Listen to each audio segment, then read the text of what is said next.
Bonjour et bienvenue. Je suis très heureux de vous retrouver pour ce 29e webinaire Ce qu'on souffle. Vous le voyez, Aurélie nous accompagne aujourd'hui. Aurélie est notre interprète en langue des signes. Bonjour Aurélie. Bonjour. Je ferai de mon mieux pour que la vidéo d'Aurélie soit toujours en grand sur votre écran, mais par moments, son image sera en vignette, c'est-à-dire en petite vidéo en bas de votre écran, de la même taille que la mienne actuellement. Alors, amis malentendants, je vous remercie vivement de m'écrire dans le chat si vous ne pouvez pas lire les signes d'Aurélie dans ce cas-là.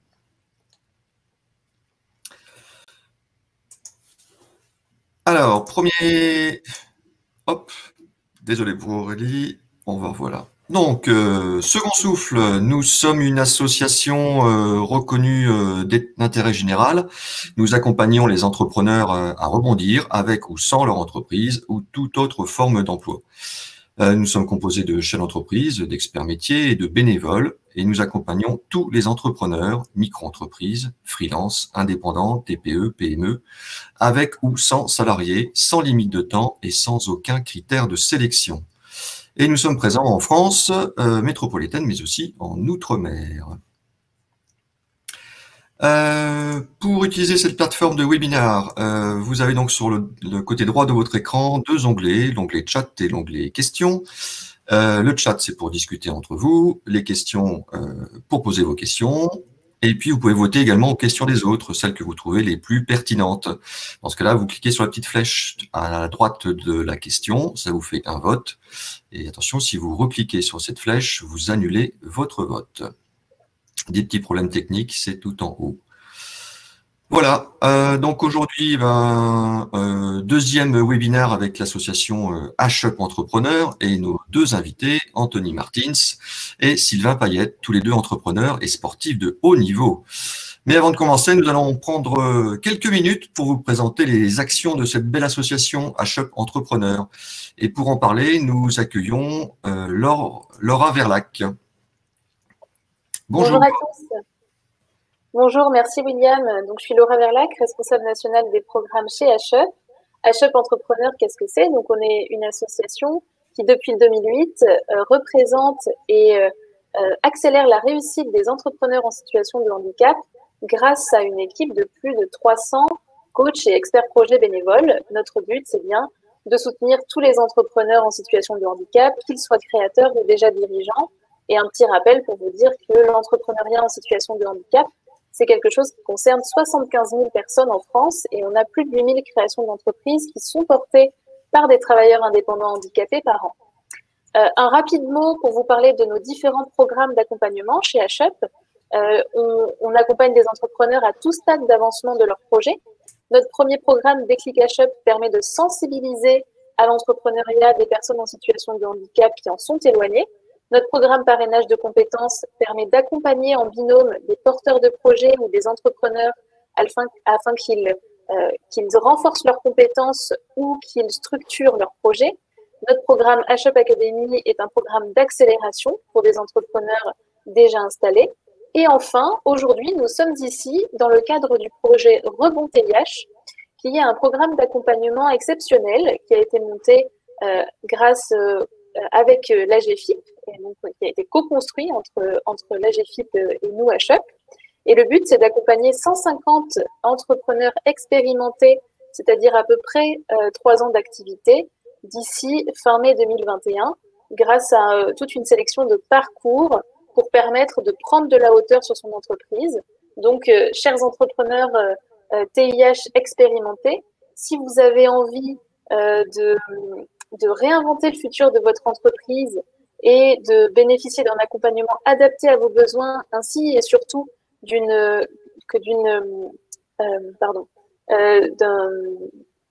diagnostic complet de votre situation, vous pouvez tout à fait candidater au programme Rebond TIH. Je vous remettrai dans le chat tous les liens qui vont bien pour en savoir plus. Merci Laura. Laura, on en profite aussi pour annoncer à nos visionnautes que le 29 janvier 2021, Second Souffle organise sa 9e édition des journées 24 heures pour rebondir. Et ce sera avec vous, HUP Entrepreneur. On en rêve. Une journée entière pour les entrepreneurs en situation de handicap et de rebond. Allez, on y va avec nos deux invités. On va commencer par Anthony. Bonjour Anthony. Bonjour. Alors Anthony, qui êtes-vous et quel est votre parcours? Eh bien, je suis tout d'abord un jeune papa de 31 ans. Je suis un ancien athlète de haut niveau, judoka en équipe de France paralympique, double médaillé au championnat du monde et champion du monde junior. Et depuis 12 ans, je suis entrepreneur. Et aujourd'hui, je dirige un groupe que j'ai cofondé en 2017 qui s'est constitué de fusions, d'acquisitions, sur différents secteurs d'activité pour aujourd'hui être sur 14 marques, 18 entreprises et un peu plus de 120 salariés. Bien. Et Merci. Je suis, pardon, surtout déficient visuel. Chose que j'oublie assez souvent, surtout quand je me prends des murs et des poteaux. Voilà, c'est ce qui évidemment caractérise ma particularité et le fait que je sois amené à témoigner aujourd'hui. Bien. Merci beaucoup, Anthony. On va passer la main maintenant à Sylvain. Oui, bonjour. Donc, Sylvain Payette, je suis papa de deux petites filles. J'ai 43 ans. Je suis chef d'entreprise depuis 5 ans et demi, après un parcours en grande distribution en tant que chargé de mission handicap, et puis en tant que chargé de mission handicap également dans une université. Donc, j'ai créé Agile, qui est mon entreprise qui accompagne les politiques handicap auprès des employeurs publics et privés.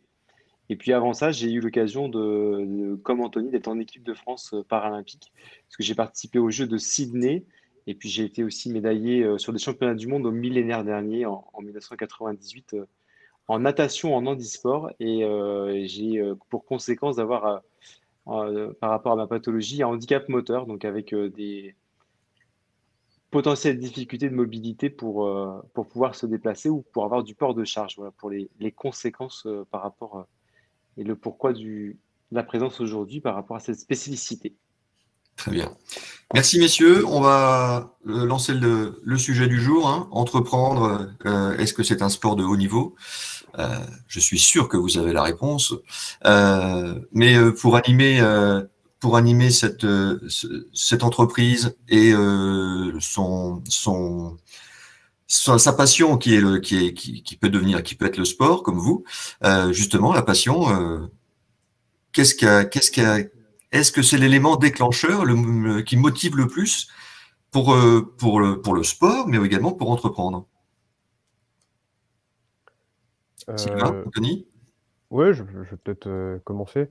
La passion, évidemment, c'est le juste mot. C'est déjà l'élément déclencheur. C'est l'élément déclencheur pour faire du sport, parce qu'on fait un sport que l'on aime, sinon on le subit.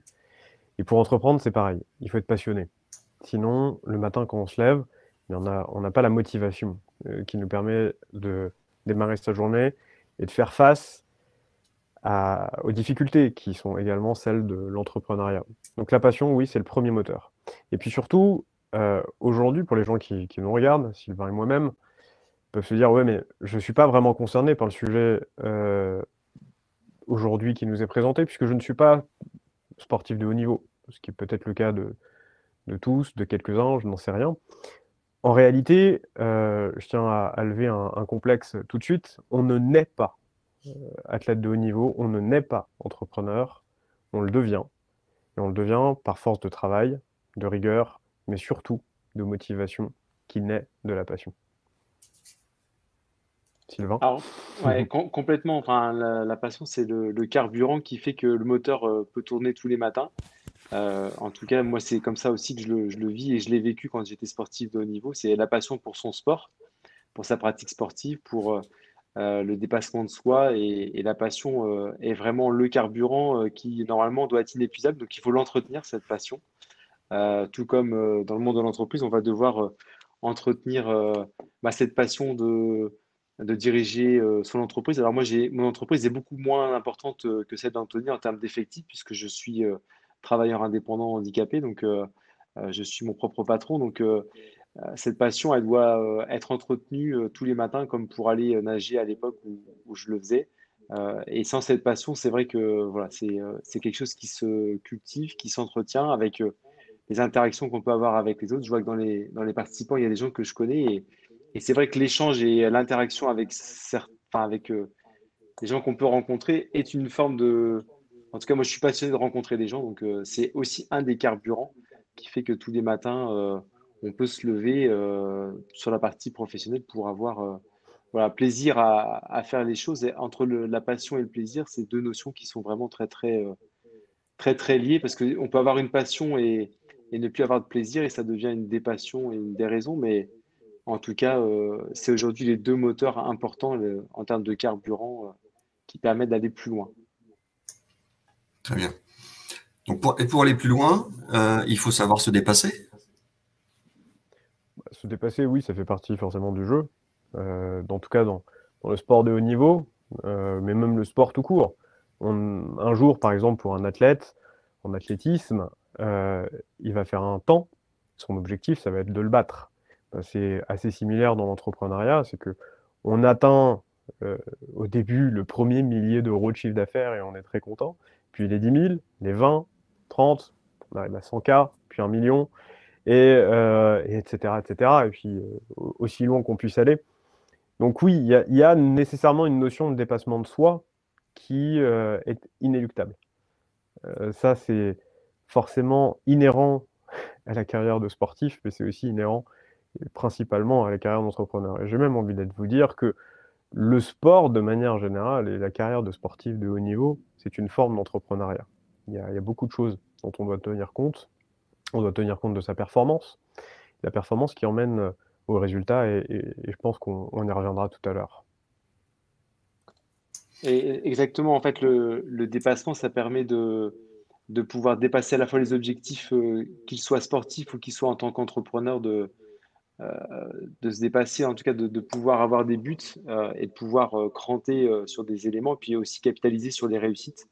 On reviendra certainement sur les résultats après, mais et donc du coup, c'est ce dépassement de soi qui va permettre d'aller atteindre des choses qu'au départ, on n'avait pas forcément pensé atteignables.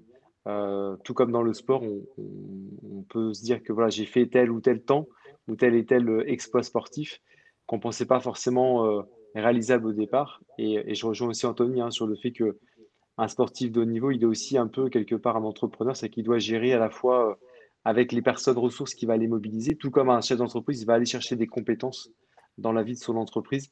Il va aller chercher des compétences de l'entraîneur, du préparateur physique, du psychologue pour certains, du nutritionniste, etc. Et puis aussi avoir l'équilibre vie pro et vie perso.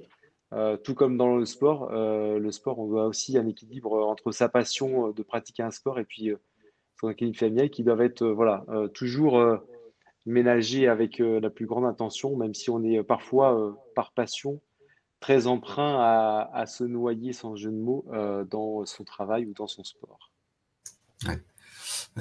Justement, le dépassement de soi, quelquefois, on peut aller trop loin. Donc, il faut savoir écouter son corps aussi. Ça peut être parce que on peut très vite aller se retrouver en burn-out. Écouter son corps, écouter son entourage, écouter aussi sa tête. Le corps est de toute façon la première chose qui va lâcher. La tête va suivre, et puis il faut écouter les signaux d'alerte, la douleur. La douleur, c'est aussi, dans le cadre du travail, la dépression, et son entourage, parce que notre entourage finalement nous connaît. Pas aussi bien que nous nous connaissons, mais en tout cas, il nous identifie comme là, tu es en bonne santé, tu as la forme, et puis là, tu ne l'es pas, tu n'as pas cette bonne santé, tu n'as pas la forme. Et donc, de façon analogue, si on reprend à chaque fois le parallèle sport, entrepreneuriat, entre les deux, il y a toujours une multitude de personnes qui nous entourent. La réussite, de toutes les façons, ne se fait jamais seule. Et bien orgueilleux celui qui le pense. Elle se fait toujours avec une équipe, que ce soit un sport individuel ou que ce soit un sport collectif. Et je pense que Sylvain, là-dessus, peut tout aussi en témoigner, puisqu'il parle de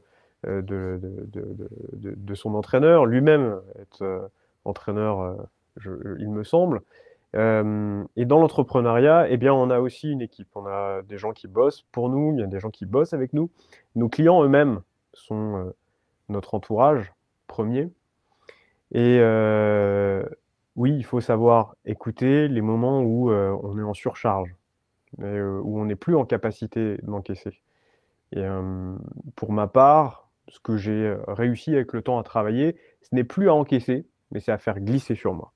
Il y a un de mes associés récemment qui me dit: «Mais c'est fou à quel point les choses te glissent dessus». Ben oui, parce qu'en fait, si je les prenais pour moi, en réalité, je crois que je n'aurais pas le sourire, je n'aurais pas la pêche et je n'aurais pas surtout l'esprit libre pour pouvoir continuer à faire ce qui est nécessaire de faire. Et surtout à choisir parmi les nombreuses priorités qui sont autour de moi, qui sont par moments trop envahissantes. Il faut avoir un esprit sain, enfin un esprit serein et surtout de garder une attitude saine pour soi-même et aussi pour son entourage. Parce qu'au bout d'un moment, le fait de ne pas s'écouter, le fait de ne pas écouter ce qui se passe autour de nous, ben, ça nous rend complètement hermétiques et ça déborde même sur le milieu familial. Enfin, tout ce que dit Anthony est tout à fait juste. Après, on peut le dire un peu autrement, mais c'est vrai que dans le monde du sport, on peut avoir la notion de surentraînement, qu'on peut avoir, et ça va se qualifier autrement en burn-out dans le monde du travail, mais c'est exactement la même chose et les symptômes sont les mêmes si on n'a pas d'écoute, si on n'écoute pas son corps à un moment donné, ou si on n'est pas à l'écoute et de son entourage qui nous pose des points d'alerte, on court à la catastrophe entre guillemets sur la partie à la fois que ce soit la partie sportive ou sur la partie professionnelle. Et donc, cette notion d'écoute, elle est fondamentale. On doit toujours avoir les signaux, en tout cas les sens en éveil par rapport à ces signaux qui nous sont envoyés, qui sont perfectibles ou pas, mais en tout cas, il faut pouvoir les décrypter pour les analyser et pour agir et pouvoir avoir la posture adaptée. Parce que la vie aussi d'une entreprise fait que, bah, comme dans l'entraînement, on a des hauts et des bas, et être à l'écoute aussi des opportunités, du marché, et cetera. Ça doit être, des qualités qu'on doit avoir en tant que, je pense, chef d'entreprise, mais qu'on doit aussi avoir en tant que sportif, parce qu'être à l'écoute des nouvelles technologies, des nouvelles techniques d'entraînement, se remettre en cause et pouvoir re-challenger un peu les choses, est nécessaire, mais en étant à l'écoute. C'est-à-dire que si on le fait juste pour le faire, ça n'a pas forcément d'intérêt. Donc je rejoins tout ce qu'a dit Anthony en complétant avec ces éléments-là, parce que c'est vraiment très important d'être à l'écoute pour éviter ces situations critiques et être en situation de crise permanente. Et ça, c'est vraiment important, je pense, à la fois en tant que chef d'entreprise et puis en tant qu'ancien sportif. Et donc, si on peut retirer et transférer les éléments, c'est d'être toujours, voilà, en curiosité. La curiosité est une belle qualité. Il faut plutôt voir l'aspect positif de la curiosité qui permet de se mettre en écoute sur les différents sujets. Et puis le dépassement de soi, ça ne veut pas se dire se dépasser. Ça veut dire dépasser sa performance. Parce que si le dépassement de soi, c'est se doubler, puis se regarder dans le miroir en disant « Ah, t'es encore là ?» Là, forcément, on crée un décalage entre ce qu'on voudrait être et ce qu'on est vraiment. Ouais, on a parlé brièvement, enfin vous avez parlé brièvement de savoir s'entourer. On a parlé de l'écoute, et donc écouter, c'est écouter les autres, et savoir s'entourer. Nous on le dit chez Second Souffle depuis peut-être le premier webinaire qu'on a fait ensemble au mois de mars 2020. Savoir s'entourer, c'est très important. Ça peut être s'entourer de sa famille, de ses amis, d'un coach, d'un mentor, d'une association. Il y a énormément d'associations, les chambres consulaires, les CMI, les CMA. Comment vous avez fait? Est-ce que vous vous êtes entouré, vous, au début, pour monter vos entreprises? En tout cas, pour ma part, non. Ça a été ma première erreur. Il y en a eu d'autres, mais celle-ci a été la première. Parce que jeune, parce que j'ai eu probablement l'arrogance de penser que je pouvais y arriver seul. Et donc, pendant quelques temps, j'ai patiné.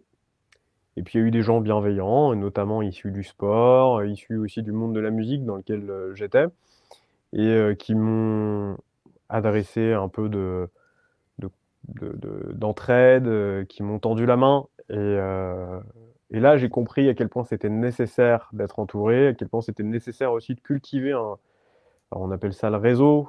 Moi, je préfère dire de cultiver des affections, des amitiés, et sincèrement, pas uniquement juste sur le design de l'opportunité. L'importance de cultiver autour de soi un cercle d'amis, de connaissances, c'est de pouvoir s'appuyer dessus à tout moment et de pouvoir surtout leur rendre l'appareil. Parce que l'entrepreneuriat, le sport, de manière générale, c'est aussi quelque chose qui est basé sur l'échange. Si j'ai quelque chose à proposer, mais si toi aussi tu as quelque chose à me proposer, eh ben, il faut que mutuellement on soit à l'écoute. Ça ne peut pas aller que dans un sens. Donc au début, non, je ne me suis pas entouré et c'est l'erreur que j'ai faite et j'en ai bien évidemment payé le prix.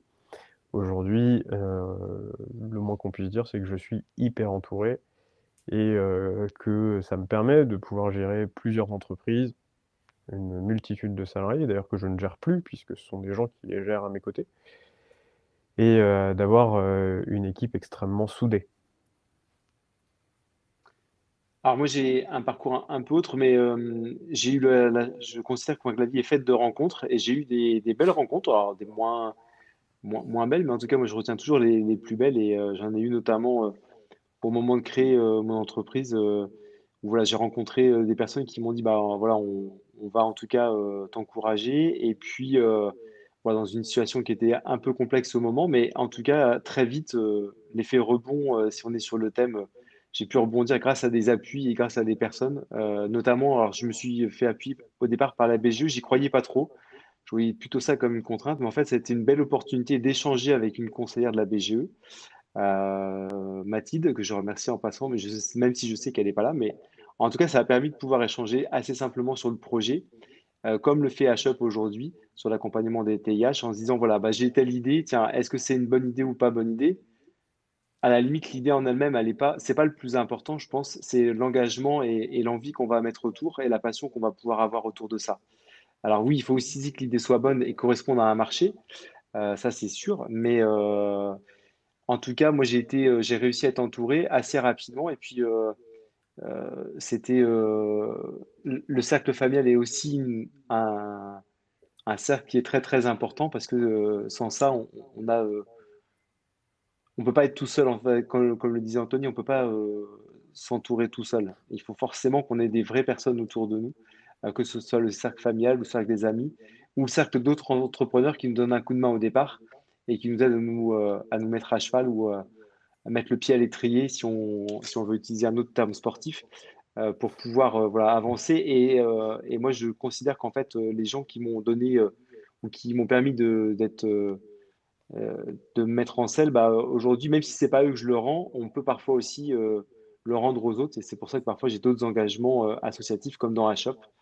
Et je trouve que c'est important aussi de pouvoir aussi rendre ce qu'on a pu nous apporter, même si c'est pas la même personne, mais en tout cas, c'est ce qu'on appelle l'entraide et l'engagement. Et je pense que c'est une donnée très importante aujourd'hui, et d'autant plus importante quand on est dans nos situations où on peut avoir des besoins spécifiques qui peuvent être un peu compliqués parfois à faire percevoir par l'autre. Et donc, du coup, c'est important de pouvoir avoir cette notion d'entraide et d'engagement.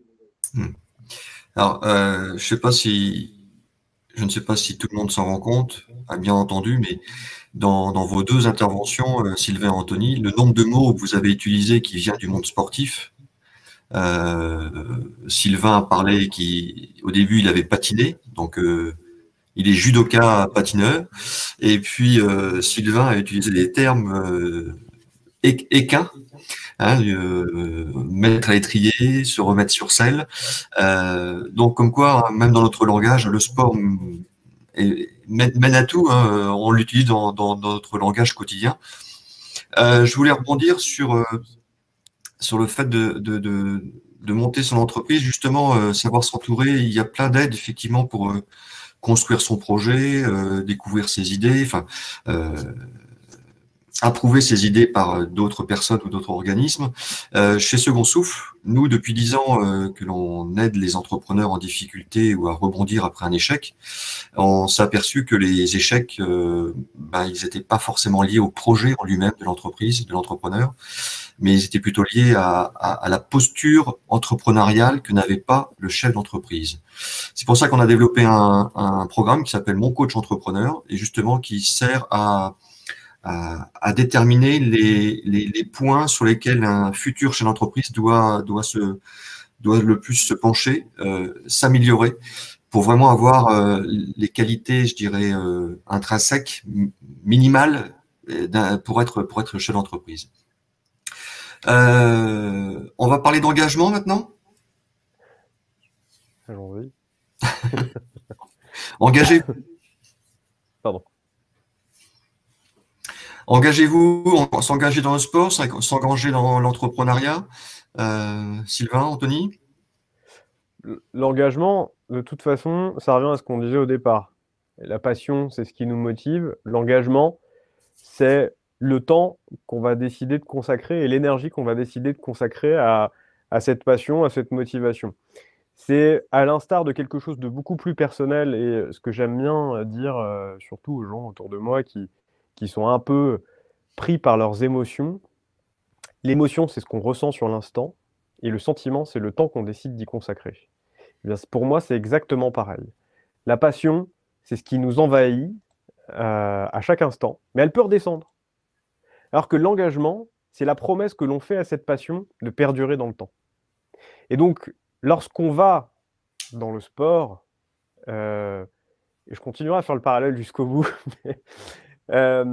lorsqu'on va à une compétition, lorsqu'on va à un entraînement, lorsqu'on se donne la rigueur, par exemple, mes entraînements,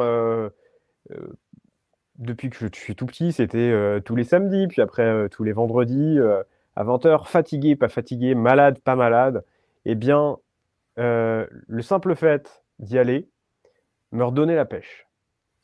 Et donc, c'est s'inscrire dans un cercle, pour moi, qui est vertueux et qui emmène la passion à ses sommets. Et ensuite, on peut se rajouter un peu plus de charge. Et donc, de l'entraînement que je faisais le samedi ou que je faisais le vendredi soir, on est passé à 25 heures de sport par semaine pour pouvoir atteindre les objectifs que je me fixais. Donc, l'engagement, il est nécessaire parce que c'est la promesse qu'on fait à sa passion, c'est la promesse qu'on se fait à soi-même, et c'est la promesse, surtout, d'obtenir un résultat, quel qu'il soit. Parce qu'après, il y a d'autres choses qui rentrent dans le calcul du résultat. Mais en tout cas, c'est la meilleure manière d'obtenir le résultat qu'on veut obtenir, et quelle que soit la mesure qu'on veut donner à ce résultat. Ouais, en complément, c'est l'expression qu'on a souvent des sportifs qui arrivent à la fin de leur épreuve sportive, qui disent bah, j'ai tout donné, même si je finis troisième, j'ai tout donné, je ne pouvais pas donner mieux. En tout cas, ils se sont engagés sur le sujet. Et comme un chef d'entreprise, sur la notion d'engagement, à partir du moment où, dans les appels d'offres ou quand on est en concurrence, on a l'impression, en tout cas, on a la satisfaction d'avoir tout donné, de s'être engagé pleinement sur le dossier ou sur le sujet ou sur le sport.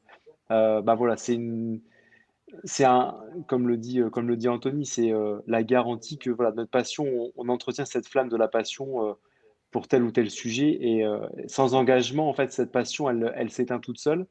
Et c'est ça qui peut être le plus compliqué pour un chef d'entreprise qui est indépendant, c'est quand il ne s'entoure pas, il peut avoir l'impression de s'engager, mais il faut aussi s'engager dans la bonne direction pour préserver son énergie, préserver voilà, les différents cercles que l'on doit avoir, même si je ne suis pas forcément le mieux placé parce que je ne passe pas assez de temps encore avec mes enfants, etc. On aimerait toujours passer plus de temps en famille, etc. Mais cet engagement-là, enfin, en tout cas, les différents types d'engagements sont importants. En tout cas, moi, c'est ce qui me permet d'être équilibré dans mes engagements associatifs, dans les engagements, les quelques fois où j'ai l'occasion de faire du sport, les engagements familiaux, les engagements professionnels. Cet équilibre-là, il est important parce que ça permet d'entretenir une passion générale ou plusieurs passions. Peut-être une passion équestre, on ne sait pas, puisqu'on utilise des mots du terme de l'équitation, mais en tout cas, on a peut-être aussi d'autres vies cachées de sportifs presque haut niveau ou pas. Mais en tout cas, voilà, cet engagement-là, c'est important et c'est, comme l'a dit Anthony, hein, c'est le carburant sur le long terme, le carburant qui fait qu'on va être un moteur diesel et qu'on va durer dans le temps, plutôt qu'un moteur essence où on va peut-être consommer plus rapidement. Alors certes, on va aller plus vite, mais on va consommer plus rapidement l'énergie qu'on peut avoir et cet engagement, le mesurer et l'apprécier. Et puis parfois se dire, c'est important de se dire où est-ce que je vais, dans quelle direction que je vais. Et l'avantage, c'est que quand on fait du sport, on a un entraîneur sportif, un coach ou un entraîneur qui va nous dire, bah voilà, on va réorienter les choses, tandis que quand on est chef d'entreprise, ça paraît plus complexe. En tout cas, il y a des coachs qui existent aujourd'hui et qui nous permettent de pouvoir aussi parfois, ou des programmes comme Rebond, qui nous permettent de dire, voilà, où est-ce que j'en suis, est-ce que je vais dans la bonne direction, comment je vais devoir réfléchir, ou vers quel cap suivre, puisqu'on est en période de Vendée Globe, vers quel cap, ils viennent de passer le cap de Bonne-Espérance, donc vers quel cap je vais. Apparemment, ils vont plutôt vers La Réunion, donc voilà, il faut suivre le bon cap. Mais pour suivre le bon cap, il faut bien être entouré et avoir le bon engagement et pas d'arriver sur la banquise si on veut utiliser notre image. Mais tu dis en plus quelque chose de très juste, Sylvain, en début de ton propos. Tu dis j'ai tout donné. Et effectivement, ça c'est, je crois, vraiment la phrase clé. C'est de ne sortir de quelque aventure que ce soit sans aucun regret. Que ce soit sur le plan perso, que ce soit sur le plan pro, sur le plan sportif. C'est n'avoir aucun regret. Ça permet d'avancer. Si on a des regrets, on est tourné sur le passé et finalement on n'avance pas. On n'a plus de carburant, on est pris et on est dévoré par un sentiment de j'aurais pu faire mieux. Alors qu'en réalité, si dès le départ on sait qu'on donne tout, bah à la fin on en sort gagnant, quoi qu'il arrive. Et puis après, il y a être engagé, j'y vais à fond, et il y a la détermination. C'est jusqu'à quel point je suis prêt à laisser mon engagement perdurer. Qu'est-ce que je suis prêt à sacrifier, qu'est-ce que je suis prêt à perdre, et qu'est-ce que j'espère gagner. Oui, et pour avoir plus de carburant, soit on agrandit le réservoir, soit on rajoute des bidons. Et quand on est entrepreneur, avoir plus de carburant, c'est avoir un bon chef d'équipe, un bon bras droit, être bien entouré en fin de compte. Et comme on le dit souvent, ensemble, on est plus fort et on va plus loin. Donc c'est bien ce carburant-là dont on parle. Et ensuite, quand on y arrive, on arrive au résultat. On avait parlé de résultats ensemble en préparant cette émission. Oui, effectivement. Et d'ailleurs, William, tu donnes un propos juste. C'est tout seul, on va plus vite et ensemble, on va plus loin. C'est là d'ailleurs, une des phrases un peu leitmotiv de HUP. Le résultat, évidemment, c'est la finalité de ce qu'on cherche à atteindre. Et c'est ce pourquoi, d'ailleurs, on entreprend, c'est ce pourquoi on se lance dans quelque chose. Et bien souvent, on pense que c'est une fin en soi, alors que c'est le début de quelque chose d'autre. Enfin, en tout cas, à mon sens. Surtout quand on fait une compète et qu'on cherche à devenir champion de quelque chose. Bon, eh bien, ça dure le temps que ça dure, mais la fois d'après, il faut de nouveau recombattre, puisque moi j'étais un combattant, pour aller gagner son titre.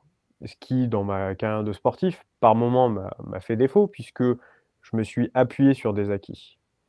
Et pensant que je n'avais pas à recombattre pour défendre le titre que j'avais obtenu.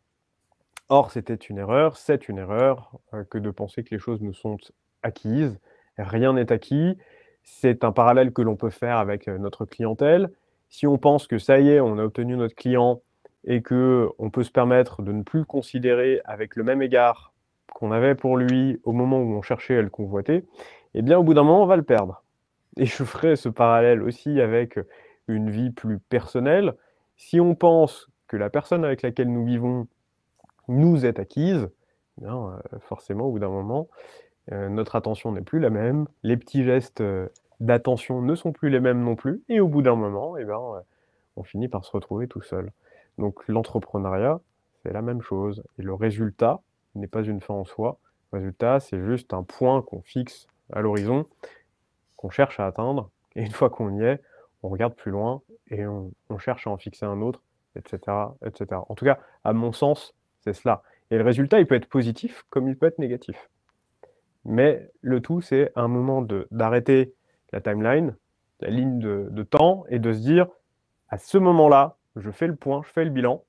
Est-ce que j'en suis là où je veux en être, ou est-ce que, au contraire, il me reste un peu de boulot? Ouais, enfin, sur le résultat, c'est juste un indicateur de mesure hein, qui nous permet d'apprécier où est-ce qu'on en est sur les différents sujets et l'indicateur de mesure, tout comme dans l'entraînement. Tout à l'heure, Anthony évoquait, j'ai entraîné quelques années après avoir été sportif de haut niveau. Et les indicateurs de résultats, on en a plein aussi en tant que chef d'entreprise sur le bilan, sur le bilan de l'actif, etc. Mais ce ne sont que des indicateurs. Après, il faut savoir apprécier aussi à quel prix on a ce résultat. Dans le sport, à quel prix on est champion du monde ou vice-champion du monde, ou on gagne une médaille olympique ou un titre de champion du monde. Dans le monde de l'entreprise, on n'a pas de titre de champion du monde, on n'a pas de titre. Par contre, on doit se mettre nous-mêmes l'indicateur de résultat, de satisfaction aussi, qui ne doit pas être que financier. S'il était que financier, à la limite, on pourrait se dire, voilà, au-delà de 100K euros par an de chiffre d'affaires, je me repose et j'attends de voir la suite. C'est pas si simple que ça. Et atteindre 100K euros, ça peut être une fin en soi pour certains, pour d'autres pas, parce que finalement, arriver à faire un résultat quantitatif moindre, mais s'ils y prennent 3 fois plus de plaisir, la question du résultat, elle est vraiment très subjective. Il faut vraiment l'entourer de tout ce qui va autour, en fait, des moyens de l'atteindre, ce résultat, des efforts faits pour l'atteindre, sans se mettre dans l'esprit du moindre effort, mais en tout cas, c'est de pouvoir aussi apprécier les moyens qu'on a mis en place pour atteindre ce résultat. Et comme le dit Anthony aussi, hein, rien n'est acquis.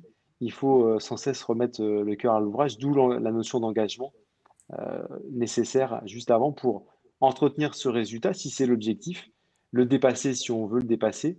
Mais vous avez aussi des chefs d'entreprise et des sportifs de haut niveau ou des sportifs tout court qui se plaisent très bien à aller nager toutes les semaines et à faire 2 kilomètres quand ils vont nager dans leur séance et ça leur va très bien. Et moi aussi, ça me va très bien d'avoir cet objectif-là, ce résultat-là. S'il est satisfaisant et qu'il correspond aux besoins de la personne, il faut aussi savoir s'en satisfaire et ne pas rester complètement tout le temps insatisfait et toujours aller plus, plus, plus. Il faut aussi parfois, sur les temps de pause, pouvoir se dire, voilà, est-ce qu'on doit aller plus loin ou est-ce que finalement, cet état-là, pour le moment, est peut-être satisfaisant et puis on verra plus tard si on va plus loin et avec qui et comment, etc. Et ça, je pense que c'est vraiment important de lier le résultat aux moyens mis en œuvre et pour l'atteindre, quoi, parce que c'est pas juste le résultat pour le résultat. Très bien, merci beaucoup, messieurs, pour je veux dire, ce beau discours. Oui, ça donne, on voit bien toute la comparaison qu'on peut faire encore une fois avec le sport. Un autre mot qu'on peut mettre aussi dans le sport et l'entrepreneuriat, c'est l'acceptation. S'accepter, accepter ses échecs, accepter ses difficultés, savoir tout ça, après, de toute façon, nous emmènera toujours au rebond. Anthony, dans ton parcours de sportif, d'entrepreneur, comment tu as pu accepter justement nous en a parlé au début, ces erreurs que tu as pu commettre? Est-ce que tu as su les accepter dès le début déjà? Non, bien évidemment, les erreurs, on ne les accepte pas dès le début parce que, surtout quand on cultive une âme de compétiteur, on est obsédé par la performance, on est obsédé par le résultat. Moi, j'ai grandi dans un sport qui a une éthique forte, qui est le judo. Le judo qui nous emmène à l'humilité. Et le haut niveau, lui, malheureusement, cultive autre chose. Par moment, on fait le bilan.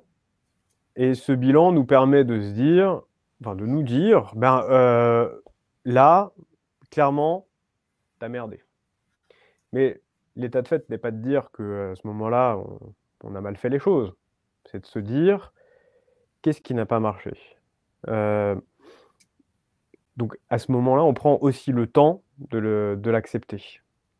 Moi, l'acceptation, c'est pas tant dans le sport ou dans l'entrepreneuriat que finalement le sujet me parle le plus, c'est dans le sujet de mon handicap. J'ai longtemps été convaincu que pour accepter ce qui m'arrivait en termes de déficience visuelle, eh bien, c'était de faire comme si ça n'existait pas. Pour moi, c'était le moyen de permettre aux gens de l'accepter pour qu'ils m'acceptent à mon tour et que j'accepte d'être parmi eux.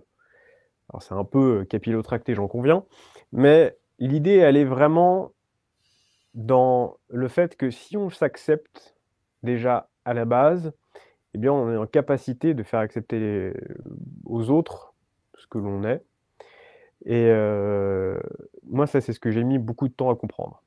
C'est qu'il fallait d'abord que je m'accepte et non pas que je demande aux autres d'accepter ce que je suis pour que je puisse accepter d'être parmi eux, mais bien l'inverse. Et donc, dans l'entrepreneuriat, c'est exactement pareil. Ce ne sont pas aux gens d'accepter notre produit, notre service, c'est à nous d'accepter et d'assumer, parce que dans l'acceptation, il y a le fait d'assumer ce qu'on leur propose et d'en être profondément, intimement convaincu que c'est le service qu'il leur faut, que c'est le produit qu'on veut absolument leur donner. Dans ça, les gens sentiront à quel point notre produit leur est bénéfique ou à quel point le service leur est bénéfique. Et donc, ça les encouragera à travailler avec nous. Alors que dans le cas inverse, si on soumet un produit en disant bah, « Tiens, qu'est-ce que tu en penses? Est-ce que tu veux me l'acheter ?» Je pense qu'on est encore dans une phase consultative et non pas dans une phase de je propose mon service ou mon produit avec la détermination qui est la mienne et la force convictionnelle qui est la mienne. Donc l'acceptation, même dans le résultat, elle est primordiale. J'accepte un résultat qui puisse être mauvais et donc j'accepte du coup de travailler plus pour que ce résultat soit meilleur. Ouais, c'est accepter, alors Anthony en a parlé un petit peu, mais c'est d'abord accepter ces différences en tant que personne en situation de handicap. On doit d'abord accepter cette partie-là où on se dit, voilà, comment je rebondis sur les conséquences de ma déficience et qu'est-ce que je peux aller chercher comme résultat ou comme entrepreneuriat si on est sur ce projet-là. Et puis accepter, comme vient de le dire, à la fois les échecs et puis surtout les victoires, parce que c'est souvent parfois le plus compliqué à accepter les victoires en se disant on capitalise dessus. Les échecs, on les évacue assez rapidement, donc on enlève la notion d'acceptation, même si elle est très importante de capitaliser sur les échecs, mais c'est tout aussi important selon moi de capitaliser sur ces réussites et de disant voilà, j'accepte voilà, de franchir ces caps-là et puis du coup d'avancer et que ce soit dans la vie professionnelle, personnelle, etc. Il faut accepter la différence, les autres, accepter aussi la concurrence quand on est sportif de haut niveau, accepter la concurrence quand on est aussi sur le marché du travail en tant qu'entrepreneur, l'accepter pour la comprendre et puis aussi pour en jouer avec ses concurrents. Même si moi, j'étais pas dans un sport d'opposition, mais voilà, il faut aussi savoir accepter quand on perd ou on finit pas premier, puis pouvoir rebondir et pouvoir repartir de plus belle. Donc, c'est ça aussi qui fait que on va pouvoir, en tant qu'entrepreneur, euh, voilà, se dépasser, puis faire mieux la prochaine fois. En tout cas, le présenter autrement, proposer d'autres produits, comme le dit Anthony. Accepter, essayer et prendre le temps de comprendre aussi, ça c'est important. La notion de compréhension et la notion d'acceptation, pour moi, sont intimement liées si on veut progresser et avancer pour devenir, entre guillemets, meilleur, pas au sens de tout gagner, mais être meilleur tout naturellement et en tant que personne et en tant que chef d'entreprise, quoi. Ouais. On va parler avec le mot à la mode cette année 2020, malheureusement. C'est la résilience. On avait fait un webinaire entier, on en a même fait deux même, avec Second Souffle, 2 webinaires sur la résilience. Alors, pour moi, le peuple le plus résilient au monde, ce sont les Japonais, à cause de toutes les catastrophes naturelles qui se prennent depuis des siècles et des siècles. Et ils ont donc réussi, ils ont une résilience, je dirais, innée. Est-ce que pour vous, votre handicap, est-ce que c'était, pour vous, la résilience est innée également ou elle est née avec ça? La résilience, je crois, et je pense que Sylvain va me rejoindre, fait intégralement partie de nous.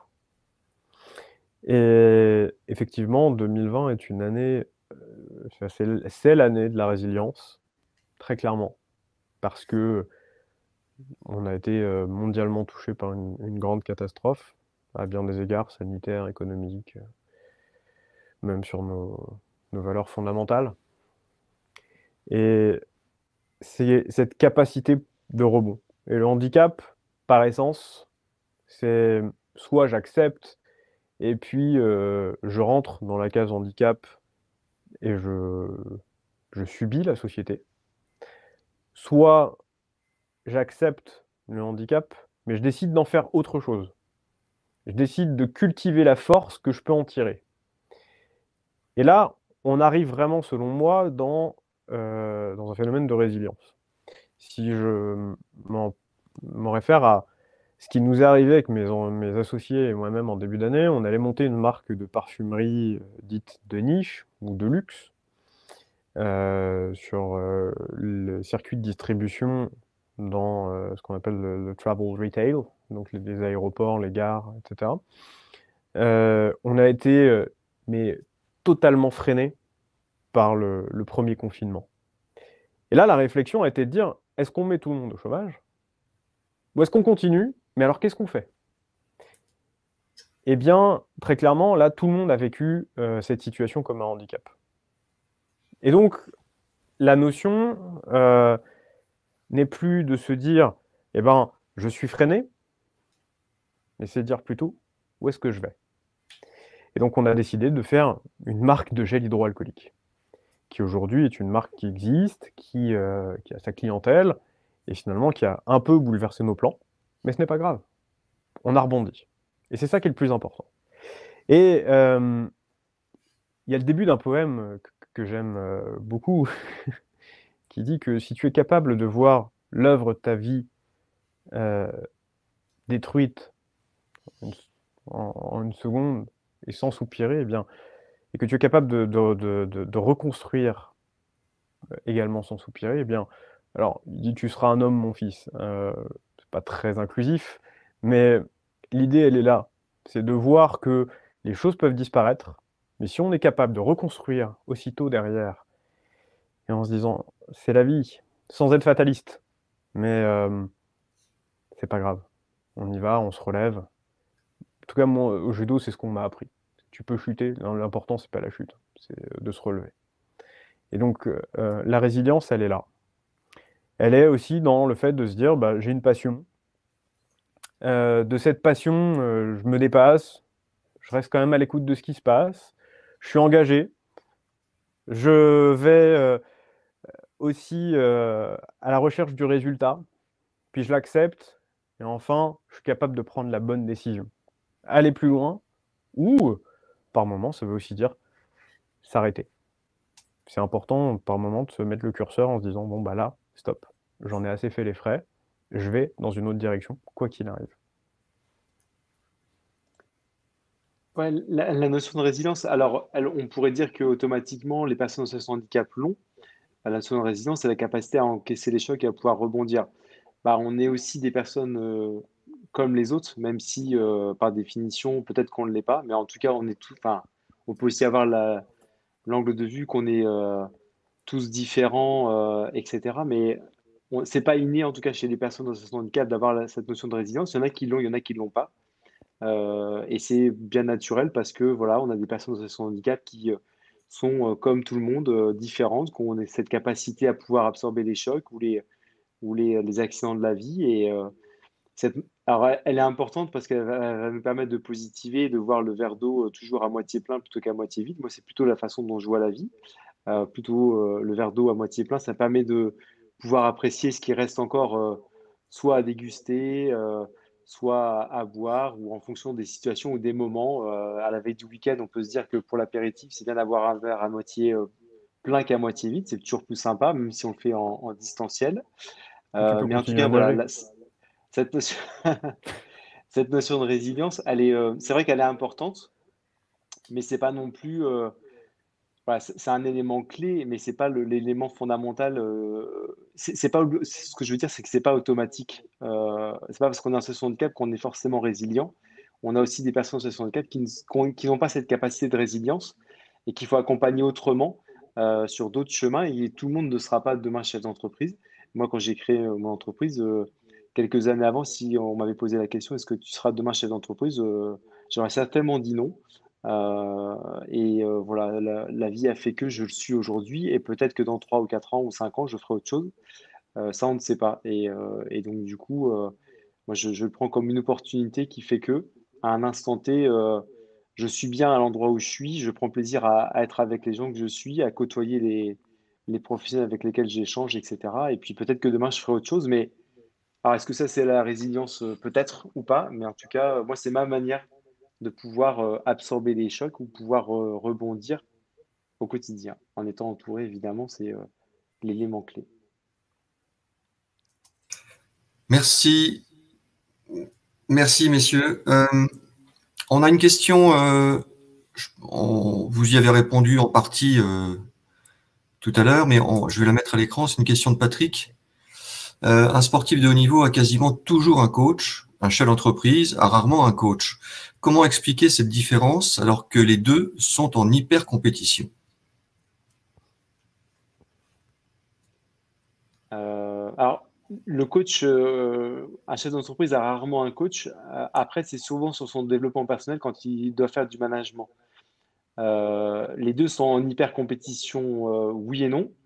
On a aussi des chefs d'entreprise qui se contentent d'un résultat qui leur satisfait, qui pas toujours dans la compétition.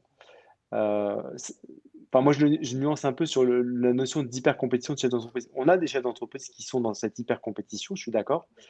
Et l'autre différence qu'on a aussi entre le monde du sport et le monde de l'entreprise, c'est que dans le sport, on peut normalement ne pas être dopé, alors que dans le monde de l'entreprise, on peut être dopé. C'est aussi une particularité qui fait que certains chefs d'entreprise, à un moment donné, parfois explosent parce que le dopage fait ses ravages aussi dans le monde de l'entreprise. On n'en parle pas souvent, mais alors que dans le monde du sport, il est contrôlé, etc. En tout cas, il est interdit. On l'interdit et bien normalement.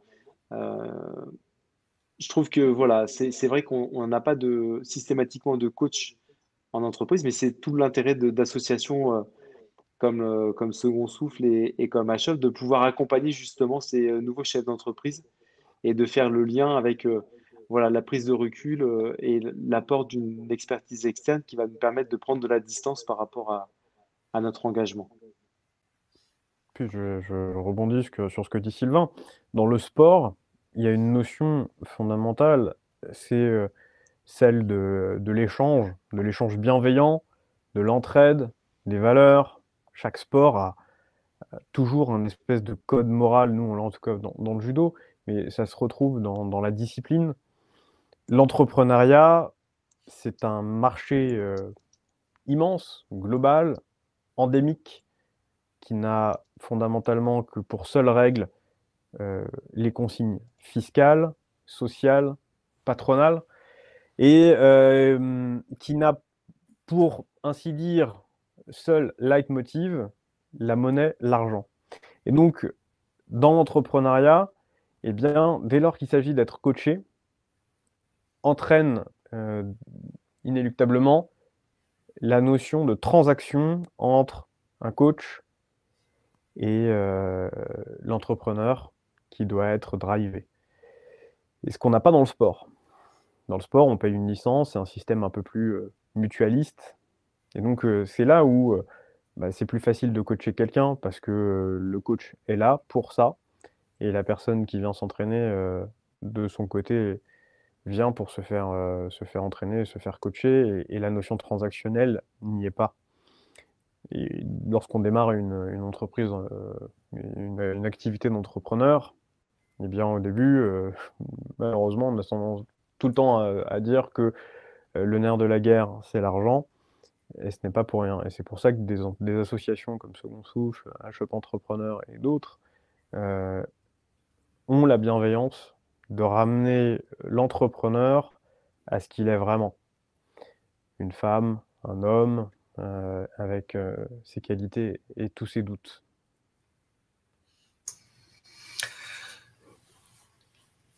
Merci beaucoup, messieurs.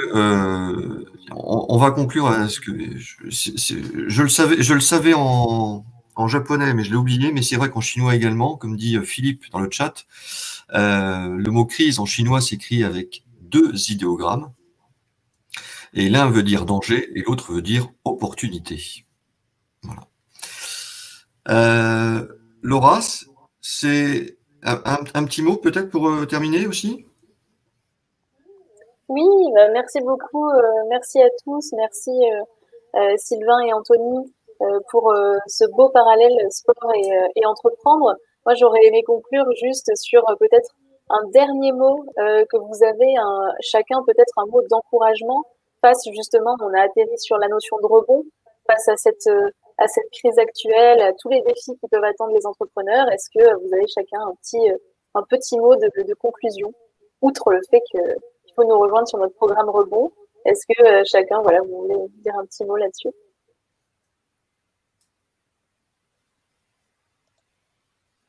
Anthony, si tu veux commencer? Je t'en prie, je réfléchis. Sur le programme Rebond, en tout cas, moi, j'encourage les gens à pouvoir y participer. C'est un programme qui s'adresse aux créateurs d'entreprises de plus de 3 ans. Moi, j'en fais partie. En tout cas, même si j'ai l'impression qu'aujourd'hui, mon activité fonctionne plutôt très bien, fonctionne bien, je pense que c'est toujours intéressant d'avoir un regard extérieur et de pouvoir s'entourer, d'aller non pas chercher de l'aide, mais de chercher des appuis en se disant, bah, tiens, est-ce que je fais finalement ce que je fais aujourd'hui, est-ce que c'est intéressant? Est-ce qu'il n'y aurait peut-être pas la possibilité de le faire autrement pour le faire peut-être pas forcément plus rapidement ou aller plus vite, mais en tout cas de le faire autrement et puis de s'interroger. C'est des temps de pause qui nous sont proposés, qui nous sont offerts, qui sont, je pense, intéressants. Puis après, moi, quand j'étais entraîneur, j'avais une doctrine, en tout cas, j'avais un leitmotiv vis-à-vis des gens que j'entraînais. C'était de dire, faut partir à fond et seulement après et bien après accélérer. Donc, partez à fond en termes de motivation et puis croyez en votre projet si vous en avez un de création d'entreprise ou même d'autres projets dans la vie. Il n'y a pas forcément que la création d'entreprise comme projet dans la vie. Et puis seulement après, donc il faut garder un peu d'énergie pour accélérer parce qu'il faut entretenir la flamme et l'engagement et sa passion. Donc voilà, si j'avais un mot, c'était celui-là. Moi, si j'avais un mot, ce serait n'ayez pas peur du doute. Parce que dans le doute, finalement, c'est là où on est le plus éveillé pour prendre la bonne décision. Et à chaque fois que j'ai douté dans ma vie, j'ai pris la décision qui me convenait de prendre avec le résultat que je voulais atteindre. Si je ne doute pas, a priori, c'est que je suis inconscient. Et donc, que la destination dans laquelle je vais aller, ce sera le mur. Donc, le doute est une donnée, somme toute, essentielle, en tout cas dans l'entrepreneuriat, à mon sens. Et en ce qui concerne le programme Rebonti, moi j'y vois une opportunité certaine pour pouvoir se poser, mettre carte sur table, voir où est-ce qu'on en est, et se dire, allez, comment je fais là maintenant pour aborder sereinement la suite? J'ai reçu un appel téléphonique cette semaine de Pauline Arnaud-Blanchard, qui est la directrice générale de HUP, et qui me dit écoute, je sais que tu es très occupé. Je pense que ce que je suis en train de te proposer, tu n'auras pas le temps pour t'y consacrer. Néanmoins, je te le propose parce que ça peut faire du bien. Et il est vrai que j'ai réfléchi. Elle m'a proposé de participer au programme Rebonti. J'y ai réfléchi et je me suis dit, mais oui, effectivement, ça peut me faire perdre du temps. Et finalement, bah non. pense que ça peut m'en faire gagner beaucoup. Parce que avoir un second regard sur ce que nous faisons, ça peut nous permettre, à mon humble avis, d'aiguiser davantage notre vision. Et donc, je pense que je vais la rappeler et lui dire oui. Puis si elle regarde, eh ben, voilà, au moins, tu sais que je t'ai dit oui. Je pense qu'elle sera contente de l'entendre. Merci à tous les deux pour ces mots. Merci beaucoup à vous tous et merci aussi à Aurélie. Et puis, je vous annonce le webinaire de la semaine prochaine. Ça sera le dernier de l'année. Donc, on se retrouvera le 8 janvier. Et la semaine prochaine, eh bien, pour une fois, on va parler de nous. Voilà. C'est le 30e webinaire. Et donc, on va vous faire découvrir vraiment qu'est-ce qu'on fait chez Second Souffle, quelles sont nos missions, nos actions, nos valeurs, comment nous accompagnons ces entrepreneurs depuis 10 ans pour les aider à rebondir. Donc, ça sera la semaine prochaine. Ça sera en compagnie de Dimitri Pivot, qui est le président fondateur. Et puis, on aura également des invités pour partager avec vous, pour terminer cette année en beauté avec ce 30e webinaire. Voilà. À la fin de ce webinaire, vous serez redirigé vers le site Second Souffle et vous verrez l'affiche du webinaire de la semaine prochaine. Vous cliquez dessus et il n'y a plus qu'à s'inscrire. Voilà. Merci à vous tous. Je vous souhaite un bon week-end et je vous dis la semaine prochaine, 14h. Merci. Bon week-end. Bon week-end à tous. Merci. Au revoir. Au revoir.